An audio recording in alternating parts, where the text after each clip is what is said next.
Sebuah acara pernikahan di Solo dibubarkan paksa oleh massa ormas tertentu.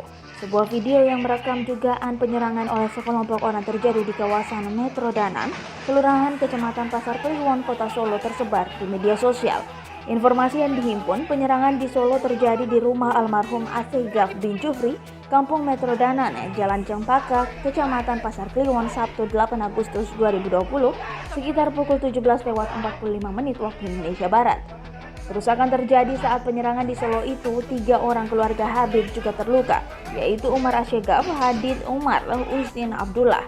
Dalam video itu terdengar pekikan sekelompok orang yang diduga hendak membubarkan suatu acara. Pekikan bubar, bubar, bubar terdengar beberapa kali dalam video tersebut.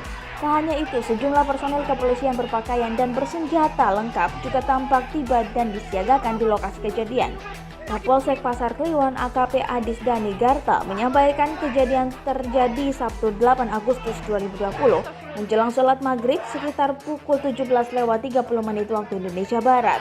Sekelompok orang, lanjut Adis, yang berjumlah kurang lebih 50 orang datang dan menginginkan acara itu segera dibubarkan. Saat keluar, sekelompok orang itu lalu melakukan dugaan tindakan anarkis dan menyebabkan 3 orang mengalami luka di bagian dahi. Selain itu, Adis juga mengungkapkan setidaknya ada 5-6 kendaraan juga rusak karena aksi sekelompok orang tersebut. Pihak kepolisian, kata Adis, saat ini masih memburu pelaku yang terlibat dalam aksi itu.